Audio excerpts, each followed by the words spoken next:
जाएगा, आगे बढ़ता जाएगा। और तुम्हारी स्लेटें गंदी हैं सबकी, किसी की थोड़ी गंदी है, किसी की उससे ज्यादा गंदी है, किसी की उससे ज्यादा गंदी है, किसी की उससे ज्यादा गंदी है। मुझे पहले वो गंदगी की सफाई करनी पड़ेगी, फिर लिखना पड़ेगा, इसलिए तुम्हारी फीस 1400 रुपया है।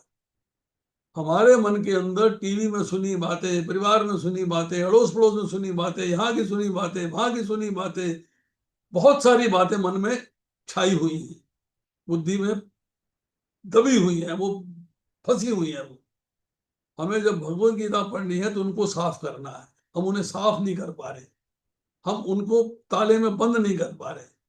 उनको बोरी में बंद करके गंगा जी में बहा दो, भैया गया, मुझे नया पढ़ना है।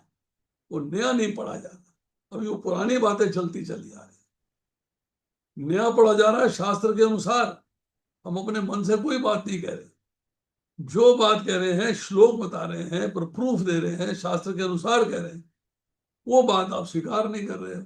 अब वही, मुझे फिल्मी संगीत भी आते हैं, मुझे भजन भी आते हैं, मुझे राग भी आते हैं, सब कुछ आता है। उसको निकाल दीजिए रविंदर जी, निकाल दीजिए। वो पढ़िए जो बताया जा रहा है, जो आपको पहले स्वीकार। मैंने भी बहुत पढ़ा था, मैं डॉक्टर हूँ भाई, 35 साल की उम्र में आया भक्ति में, मैं कोई जीरो था। जितनी मैंने किताबें पढ़ी थी उससे पहले, आप उसका अंदाज नहीं लगा सकते। मेरे घर में आज भी मेरी लाइब्रेरी देखेंगे तो अलमारियां भरी पड़ी बुक्स के साथ, सब निकाल दी, सब दिमाग से साफ कर दिया, कुछ नहीं याद। वो पढ़ता हूं जो शास्त्र कहता है, वो बोलता हूं जो शास्त्र कहता है, उसके अलावा कुछ नहीं करता। पुरानी बातें, पुरानी धारणाएं, पुरानी बातें सब दिमाग से साफ कर दी। यार वो होंगी अपने जमाने में, ठीक है। तब कौन सी किताबें होती थी, कौन से शास्त्र पढ़े थे हमारे माता पिता ने, पारिवारिक बातें चलती थी। जिससे हम बातें सुनते थे उसने कौन से शास्त्र पढ़े थे, जिसने हमने बातें पढ़ी थी उसने कौन से शास्त्र पढ़े थे। नहीं। एक बात समझिएगा, एक छोटा सा एग्जांपल और देता हूं। अपने 3 साल के 4 साल के बच्चे से पूछिए कि 8 + 5 कितने होते हैं। आप यूं उंगली पे कैलकुलेट कर देंगे 13, वो नहीं करेगा। वो पहले 8 लाइनें खींचेगा, फिर 5 लाइनें खींचेगा, फिर काउंट करेगा, फिर 13 बताएगा। आप बोलेंगे खींचने की क्या जरूरत है, मेरे पास तरीका है ना, कर ले। कहता नहीं डैडी, वो मैम ने बताया है कि ऐसे 8 लाइनें खींचो, फिर 5 लाइनें खींचो, फिर 13 बताओ। कि आपका तरीका नहीं चलेगा। फिर हमारे साथ वही, हम पुरानी धारणाएं समाप्त नहीं कर पा रहे, हम उनके ऊपर ही चलते चले जा रहे हैं। नई चीजें शास्त्र के अनुसार है, टीचिंग के अनुसार है। मैं जब मेरा बेटा 10th में पढ़ता था, मैं उसको मैथमेटिक्स कराया करता था। मैं अपने मैथमेटिक्स में 150 में से 148 नंबर लिया करता था। मेरी मैथमेटिक्स बहुत बढ़िया थी, I was a topper in my class.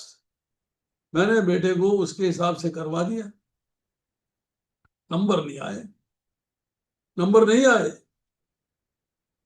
मेरा बेटा कहता है टीचर ने कहा तुमने ठीक नहीं किया। मैंने कहा आंसर तो ठीक है, ये आंसर निकल रहा है, आंसर ठीक है, मैं टीचर से बात करूंगा जाके। मैं टीचर के पास पहुंच गया। टीचर ने कहा ये किताब है, खरीदिए और पढ़िए। वो सीबीएसई की बोर्ड की किताब थी।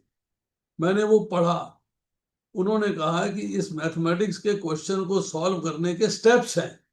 अगर आपने ये 10 नंबर का क्वेश्चन है, अगर ये स्टेप किया है तो 3 नंबर मिलेंगे, अगला स्टेप किया है तो 2 नंबर मिलेंगे, अगला स्टेप किया है तो 1 नंबर मिलेगा, अगला स्टेप किया है फिर 2 नंबर मिलेंगे, अगला स्टेप किया है फिर 3 नंबर मिलेंगे, तब 10 नंबर पूरे होंगे। उस तरीके से करना है। हमने तो आंसर निकाल दिया, हमारा तरीका नहीं चला, फेल हो गए हम। 148 नंबर लेने वाला 150 में से फेल हो गया। वो तरीका जो टीचर बता रहा है, जो यूनिवर्सिटी बता रही है, जो बोर्ड बता रहा है, उसके हिसाब से करना। इसलिए प्लीज मेरा हाथ जोड़ के अनुरोध है कि अपने जो मन के अंदर धारणा, क्वेश्चन है करिए, पर नई बात जो कही जा रही है शास्त्र के अनुसार उसको स्वीकार करिए कि यस, तो मुझे ये बात मुझे स्वीकार करनी है।